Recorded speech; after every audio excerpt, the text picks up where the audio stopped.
ಯಾಕೆ ಹಿಂಗೆ ಬೇಜಾರಲ್ಲಿ ಕೂತಿದ್ಯಾ? ಏನು ಹೇಳಲಿಕ್ಕನೆ, ಏನು ಮಾಡಿದರೂ ಸಣ್ಣ ಆಗ್ತಾ ಇಲ್ಲ. ಇದೇ ಥರ ದಪ್ಪ ಆಗ್ತಾ ಹೋಗ್ತಾ ಇದ್ದರೆ BP, ಥೈರಾಯ್ಡ್, ಶುಗರ್ ಎಲ್ಲ ಬಂದುಬಿಡುತ್ತೆ ಅಂತ ನನಗಂತೂ ಭಯ ಆಗ್ತಾ ಇದೆ. ಏನು ಮಾಡೋಣ ಅಂತಲೇ ಅರ್ಥನೇ ಆಗ್ತಾ ಇಲ್ಲ. ಅಯ್ಯೋ, ಅದಕ್ಕೆ ಯಾಕೆ ಇಷ್ಟೆಲ್ಲ ಕೆಡ್ಸ್ಕೊತೀಯಾ? ಈ ಪ್ರಾಡಕ್ಟ್ನ ತಗೋ. ಹೌದಾ? ಏನು ಪ್ರಾಡಕ್ಟ್ ಅದು?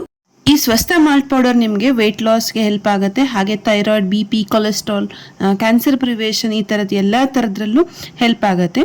ಹಾಗೆ ಇದರಲ್ಲಿ 35 ಟೈಪ್ಸ್ ಆಫ್ ಐಟಮ್ಸ್ ಇದೆ.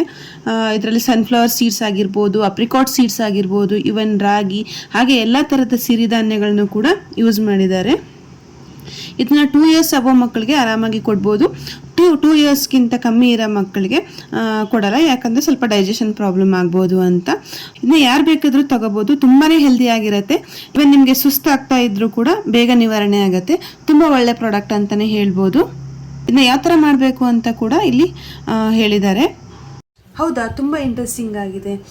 ಇದನ್ನ ಹೇಗೆ ಮಾಡೋದು ಅಂತ ಕೂಡ ಹೇಳ್ಕೊಡು ಬಾ. ಹಂಗಿದ್ರೆ ಇದರಿಂದ ಮಾಲ್ಟ್ ಮಾಡೋದು ಹೇಗೆ ಅಂತ ನಾನು ಇವತ್ತು ತೋರಿಸ್ತೀನಿ. ಮೊದಲಲ್ಲಿ 1.5 ಗ್ಲಾಸ್ನಷ್ಟು ನೀರು ಹಾಕೋತಾ ಇದ್ದೀನಿ. ಸ್ವಲ್ಪ ಉಪ್ಪು ಹಾಕೋತಾ ಇದ್ದೀನಿ. ನೀವು ಬೇಕಿದ್ರೆ ಬೆಲ್ಲ ಕೂಡ ಹಾಕೋಬೋದು. ಅದಕ್ಕೆ 2 ಸ್ಪೂನಷ್ಟು ಸ್ವಸ್ಥ ಮಾಲ್ಟ್ ಪೌಡರ್ನ ಹಾಕೋತಾ ಇದ್ದೀನಿ. ಸ್ವಲ್ಪ ಈ ಥರ ಸ್ಟಿರ್ ಮಾಡಿ ಒಲೆ ಮೇಲಿಟ್ಟು ಒಂದು 3 ರಿಂದ 4 ನಿಮಿಷ ಬಾಯ್ಲ್ ಮಾಡಿದರೆ ಆಯಿತು. ಈಸಿಯಾಗಿ ಈ ಮಾಲ್ಟ್ ರೆಡಿ ಆಗೇ ಹೋಗುತ್ತೆ. ನಿಮಗೂ ಈ ಪ್ರಾಡಕ್ಟ್ ಖಂಡಿತ ಇಷ್ಟ ಆಗಿದೆ ಅಂತ ಅನ್ಕೋತೀನಿ. ನೀವು ಕೂಡ ಈ ಪ್ರಾಡಕ್ಟ್ನ ಬೈ ಮಾಡಬೇಕಾದ್ರೆ ಬಿಂದು ಅಯನ್ ಅಂತ ಅಕೌಂಟ್ ಇದೆ ಇನ್ಸ್ಟಾಗ್ರಾಮಲ್ಲಿ. ಅವ್ರಿಗೆ ಡೈರೆಕ್ಟ್ ಮೆಸೇಜ್ ಮಾಡಿದರೆ ಸಾಕು, ಅವ್ರು ನಿಮಗೆ ಕಳಿಸ್ಕೊಡ್ತಾರೆ. ತುಂಬಾ ಯೂಸ್ಫುಲ್ ಆಗಿರೋ ಪ್ರಾಡಕ್ಟ್ ಅಂತ ಹೇಳ್ಬೋದು. ವಿಡಿಯೋ ಇಷ್ಟ ಆಗಿದ್ರೆ ವಿಡಿಯೋ ಲೈಕ್ ಮಾಡಿ. Thank you.